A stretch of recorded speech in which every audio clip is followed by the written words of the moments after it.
Okay, so let's proceed now and build our GUI. We'll build our basic GUI and refine things as we go. So it's a physical activity move and stretch coach that we talked about in episode 1. So before watching this video, it would be a good idea to watch episode 1, which is the link there. All the links will be in the description. And also watch my Github Basics video, where I talk about GitHub and setting up in GitHub. Installing Java, SDK and TextPad, which I talk about in that video. All the links are in the description. And if you're new to Java, perhaps also some of my other videos demonstrating how to build basic GUI apps. So you can see my Java software development tutorials there. There's a whole bunch of videos using layout managers, building basic GUIs, all that sort of stuff. Okay, so you might want to watch those before watching this one. You definitely want to watch these first 3. Okay, and perhaps if you're new to Java, also look at some other videos. Okay, assuming you've done that, let's now move on and build our GUI. So we're going to build a graphical user interface. We're going to do everything from first principles. Okay, so do it all the nice basic plain old Java way. We're not going to use any external packages or libraries. We're not going to use any Maven or Gradle. We're not going to use any GUI builders or anything like that. We're going to do it all from first principles, because if you do it from first principles, you'll understand the code, and you'll be able to understand the code that these other GUI builders build later on if you need to use those. Okay, so we're all about first principles here. Just to remind ourselves what we're trying to build. We're trying to build this application here that looks like this. So we've got 1, 2, 3, 4 labels. We've got some progress bars and a bunch of buttons with some etched borders around them. Okay, so we've got some etched borders, but 4 labels, some progress bars and some buttons. That's what we'll add to start with, and we'll worry about the fancy stuff later. Okay, so that's what we're trying to build. Let's now go ahead and build it. Now I showed you how to set up GitHub in an earlier video. In this one, so I'm assuming you've set up the GitHub already, and here's my folder here.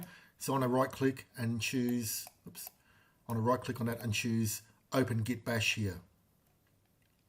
Okay, so I'm just choosing, I've installed Git for Windows, and I'm going to open Git Bash here. Okay, first thing you want to do before you do any work on your projects, especially if you're working as part of a team, is just check the status of your project, make sure you're up to date. If there's any changes that have been made to the cloud that aren't on your local machine, make sure you pull them down before you start. It just makes everything a lot easier later. We're already up to date, so we're good to go. Okay, let's build the GUI.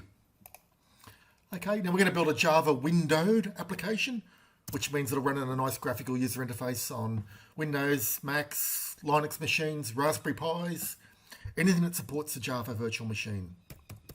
So all of our windowed apps are based on a JFrame.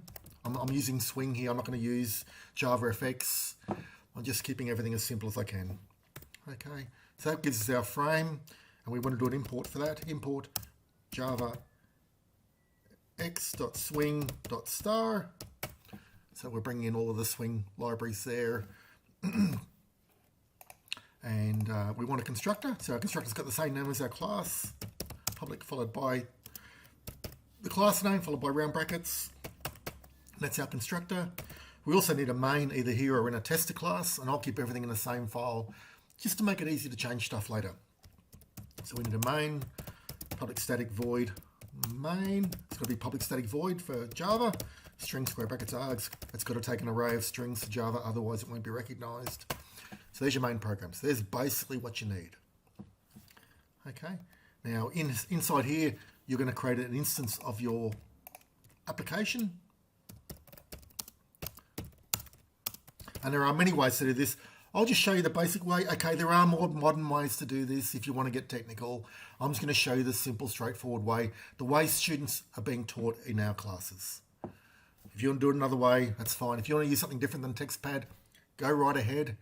I've given you a bunch of other options in the installing TextPad. So underneath that video there, I gave you a list of other environments you can use instead of TextPad: Notepad++, IntelliJ, BlueJ, NetBeans, Eclipse. So if you don't want to use TextPad, you don't have to.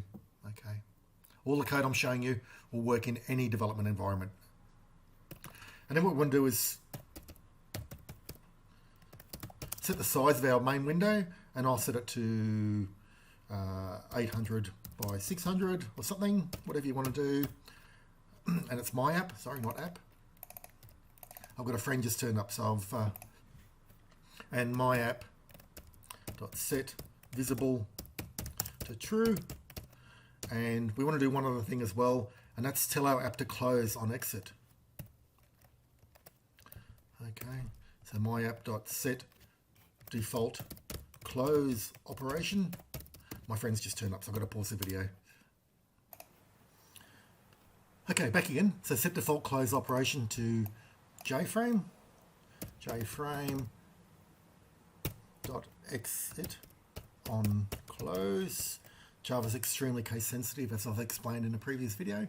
So you've got to make sure you get all your syntax right. We should be able to compile now. Control 1 and Control 2 to run it. And there's our app. It's just an empty window, but that's great. We've made a start.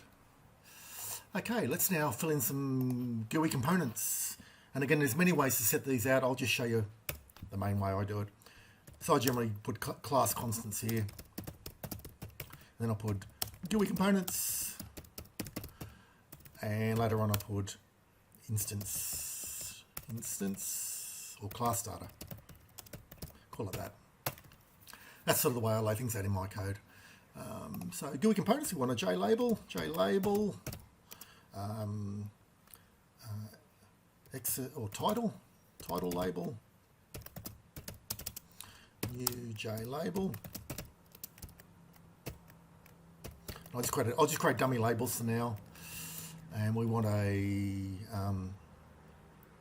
so let's have a look at our app to remind ourselves. So we want an exercise time label and an exercise time remaining label and a next exercise period label. So we want 1, 2, 3, 4 labels.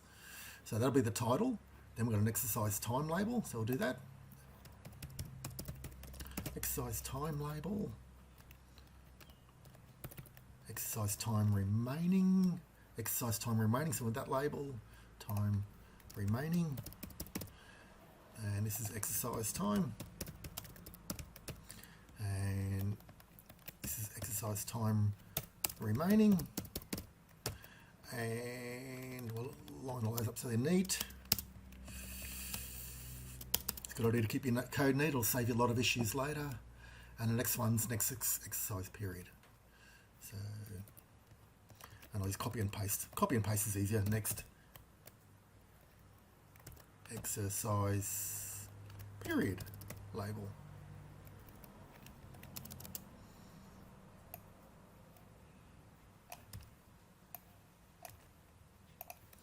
Next exercise period. There we go. That's our code so far. Okay, we haven't added it into the user interface yet, so none of these labels will appear yet. Okay, so let's now add these labels to our user interface. And the default layout manager for a JFrame is border layout. Border layout lets you add one component to the user interface at a time.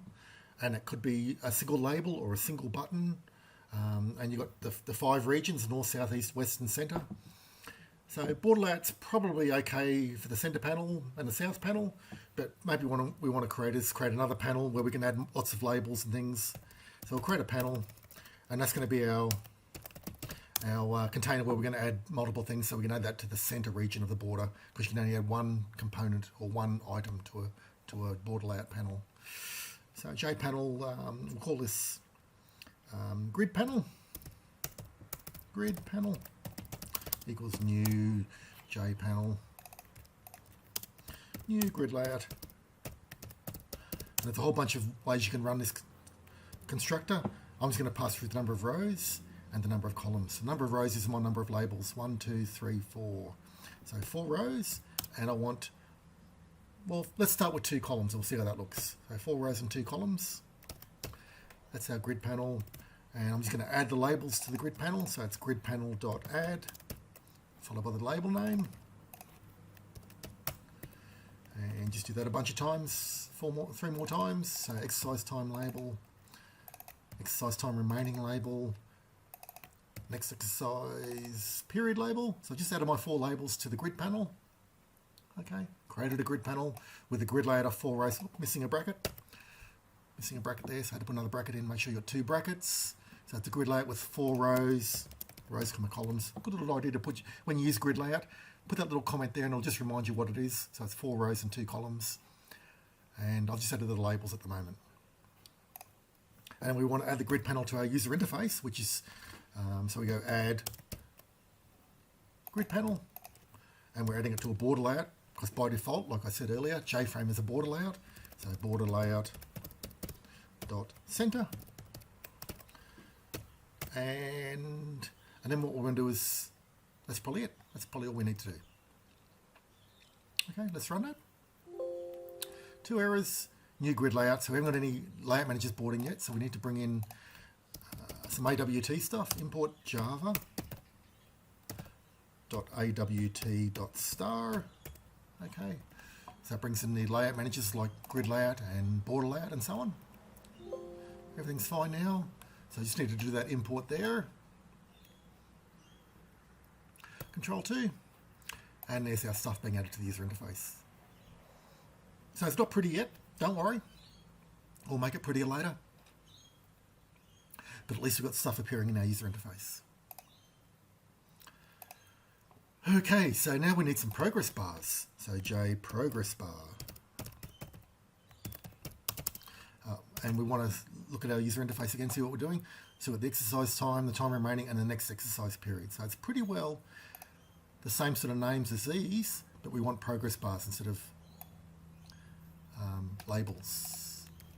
So I'll call it exercise time progress bar equals new J progress bar.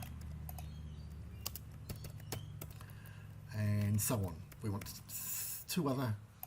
There's exercise time remaining progress bar, and next exercise period. You can see I'm just copying and pasting everything before the label part and pasting it down here before progress bar. Okay, so there's our progress bar. So you should have exercise time progress bar, time remaining, and next exercise period progress bar. Okay, let's add those to our grid. So we want to add the label and then the progress bar next to it, because you add things from the very top left and it moves towards the right until it runs out of cells, and then it goes down to the next layer and fills those in. So it's going to fill in 2 columns and then move down to the next row and fill in those 2 columns and then move down to the next row and fill in those 2 columns. A bit like filling in a table, writing it on page. Okay, so grid panel dot add progress bar. Okay, so there's the exercise, that's all the exercise time stuff together. We want to add the exercise time remaining progress bar. So it's exercise time remaining label and its progress bar. See, they're all together, all nicely, uniquely, uniformly named. Exercise time, exercise time, exercise time remaining, exercise time remaining. Giving stuff good names helps you keep your code more organized as well. It helps you avoid errors. And the last one is the progress bar for that one. Okay, so we've got the next exercise period label and the next exercise period progress bar. Okay, so that should add all those together. And let's run that and see how it looks. Control 1, Control 2. And you'll see it's not quite as neat as we're hoping. We've got the exercise time here and it's progress bar, and this thing's progress bar is over here. So something's not working right here. And we can have a look at our code for that. And the reason is, it's putting the title in the top left, then it's putting the time label in the top right, and it's putting the progress bar on the next line, and so on. So it's not filling in things the way you might hope. And the reason is that there's nothing here to the right of this thing to force that down onto the next row.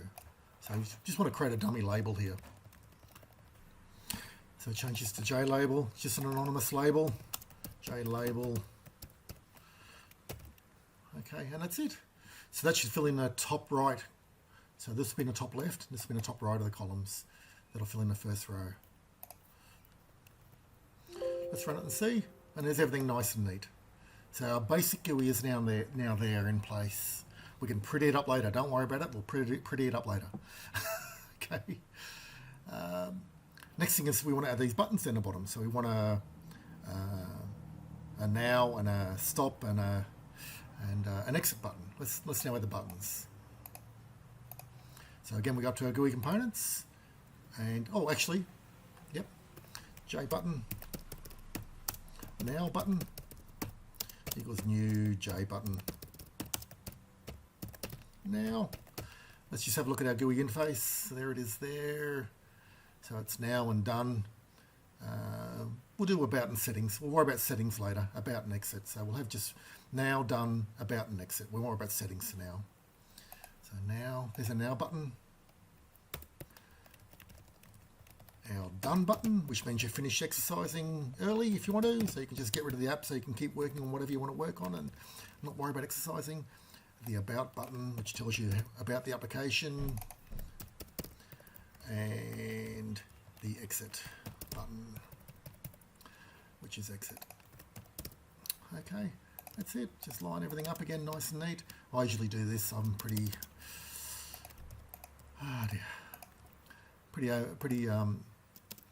fussy about my code. I've got to have all the equal signs lining up and everything nice and neat. Okay, so that's what you've got so far. You've got the 4 labels, the 3 progress bars, and 4 buttons. That's all we've created so far. That's it. Okay, the now button. We want to add that down to the bottom. So let's create a new panel called South Panel, or Button Panel. Is it Button Panel? And that's going to be just a flow layout. Flow layout, which means you just add. It's like words on a Word document page. Just add items to the line until they wrap around to the next line. And we want to have things centered, so it's going to be flow layout dot center. Okay, so that means we're going to add things to like a Word document page, like words on a page, and when it can't fit any more words on, it's going to scroll down to the next line. So we're going to do the same sort of thing here with GUI components or buttons. I'm going to add buttons to a line of an application, and if they can't fit, they'll scroll down onto the next line. Same sort of thing. So flow layout just means things flow and fit wherever they can. And we want to. So now we're going to add items to our button panel, and the first button we're going to add is our now button. So it's button panel.add now button. Let's add the other ones. So we've got the done button, followed by the about button, followed by the exit button. So each of those 4 buttons we created, I've just added them in turn down here. Okay, so far so good. And then what we're going to do is add this button panel to the south area of our border layout. And I generally move these right down the bottom. So I construct the user interface here. I build all the panels up above, and then I construct the user interface. So we can add the button panel to our south region of the border. Okay, so the grid panel with all the labels and the progress bars, that goes into the center region, and our button panel goes down to south, the south region, or down the bottom of the screen. Okay, let's run that and see how it looks. Control 1, Control 2. There's our application. So we've got everything's fitting nicely there. None of the buttons do anything yet. Nothing's happening. But at least we can see them. Okay, so we can now activate those buttons now if you want. Let's start with the About button. And there's many ways you can activate buttons in Java. I'm going to show you the simplest way. And we're going to use a thing called lambdas, which are nice little shortcuts you can use for defining things. Now, a button click handler in Java is called the action listener. So if a button's got an action listener, that means it reacts to code when it's clicked, or it runs code when it's clicked. So let's add an action listener. So you do that with the add action listener command. And then here you tell it what to run. And I'm using lambdas. So I'm going to say run the event that's called about. Or run the method that's called the about. Okay, so it's going to look for a method that's called about. And I'll add that down here. It's a private method. It's void. Doesn't need to return anything. It's called about. And down here, it's going to show a dialog which tells the user about your applications, about your application. So it's JOption pane dot show message dialog null, followed by the message you want to appear, and it's going to be my physical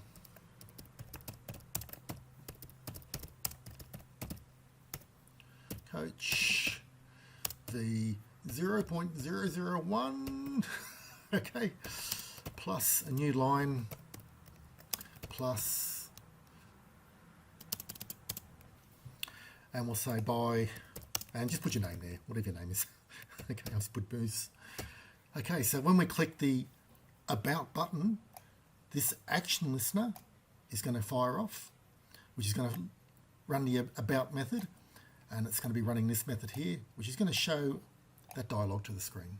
A nice little graphical dialog there, and just a basic dialog. We can add more to it later.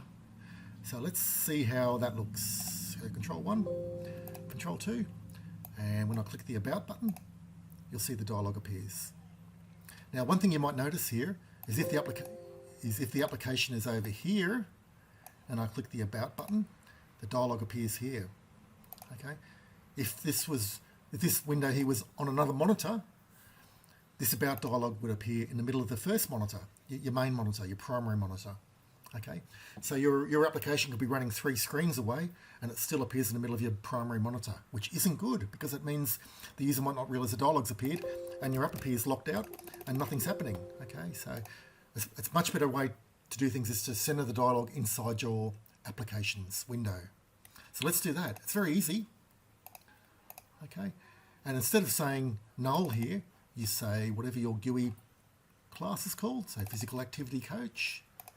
Okay, so just grab that name there, your class name, and put that there, and go dot this.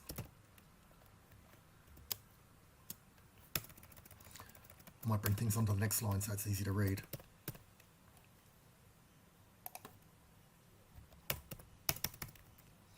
Okay, so Physical Activity Coach dot this.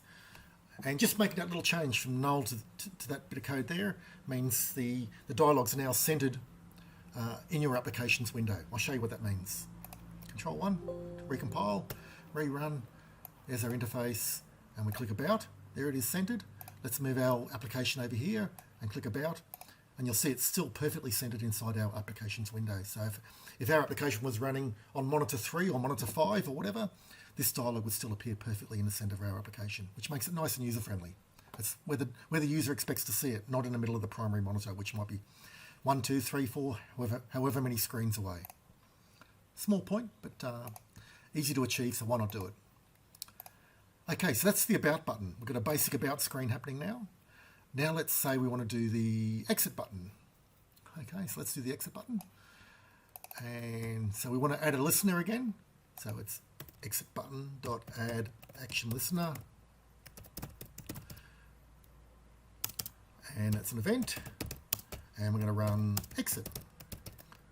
In fact, we might call it a different name. Oh, exit app. We'll call it exit app because exit is actually a reserved word in Java. We might actually make it about app as well. So it runs about app. So I've just changed the name of our methods so they're not going to conflict with any reserved words in Java. So about app, and exit app is going to be the name of the method we run when we click the exit button. Okay, public void, private. We'll make it a private method. Nothing outside the class needs to call it. Exit app. And it's just going to go system.exit 0. And that just means all's okay.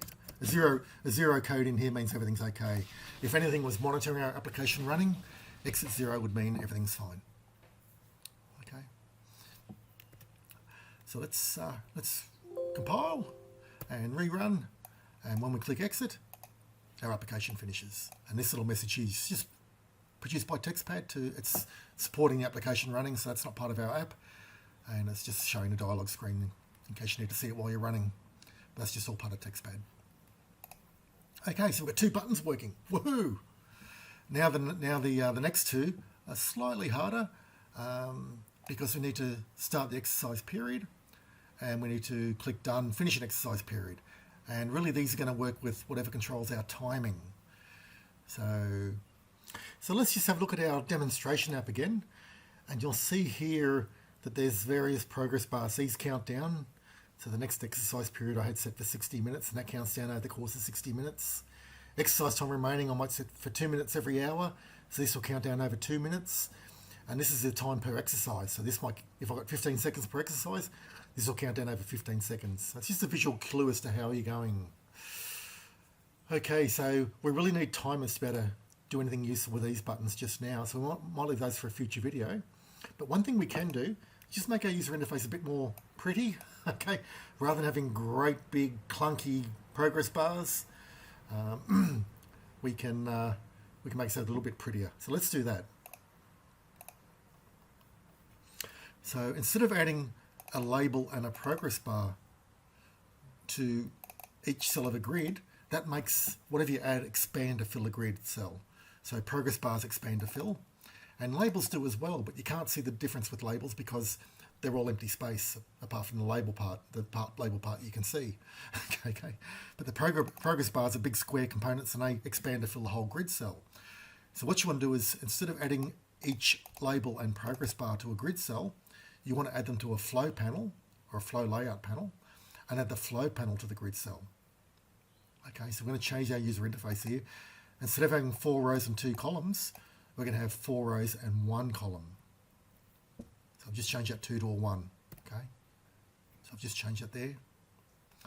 And now we want a bunch of extra panels or flow panels. And these are just dummy panels. We're going to use and throw away. Flow 1 panel, and its new flow layout, flow center. Flow 2, flow 3, flow floor. I'll just rename those. 2, 3, 4. Okay, so to flow 1 panel, we're going to add the title label and a dummy. Well, we don't even really need that dummy anymore. We could take that out. To flow 2 panel, we're going to add the time label and the progress bar. So adding those now to flow 2 panel. To flow 3 panel, we're going to add the time remaining label and the time remaining progress bar. So instead of grid panel, it's going to be flow 3 panel. And flow 4 panel is going to contain the next exercise period, label and progress bar. So it's going to be flow 4 panel, flow 4 panel. So you can see I've just changed the grid panels to flow 1, 2, 3, 4. That's all I've changed. And then what we want to do is construct grid panel from those flow panels. Grid panel.add.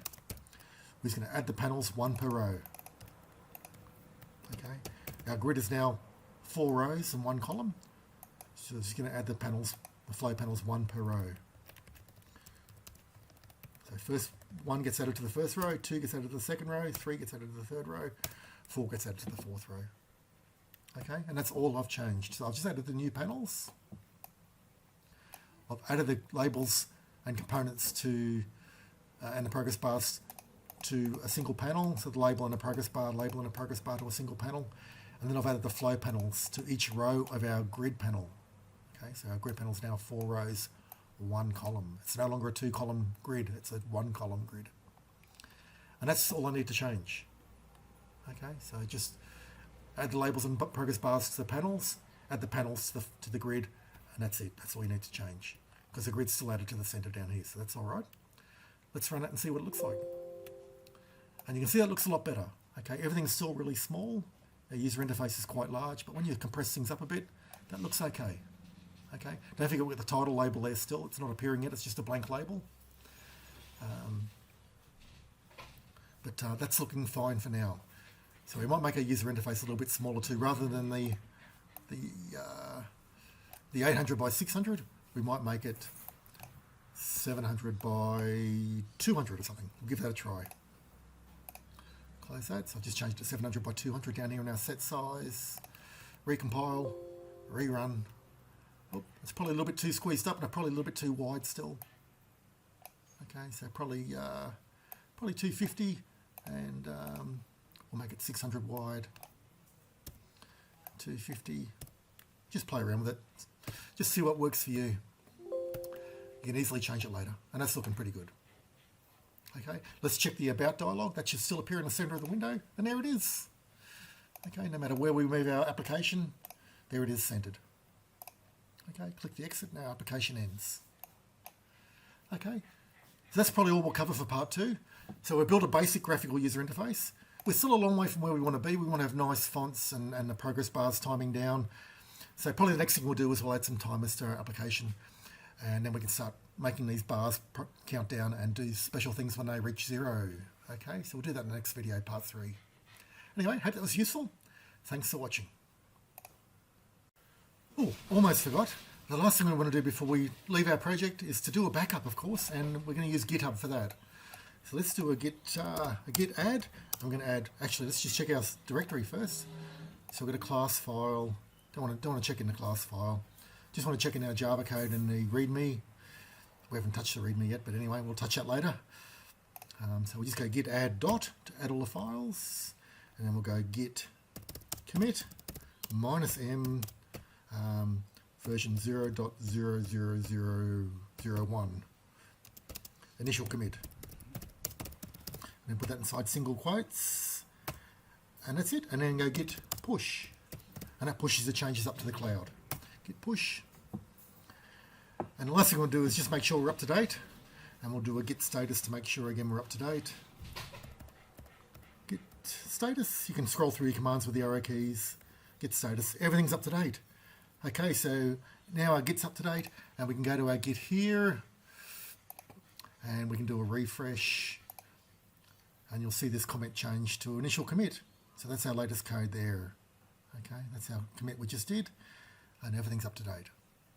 So that's great. That's all we need to do for this video. We've created our basic GUI, and we'll refine it later on as we go. Thanks for watching.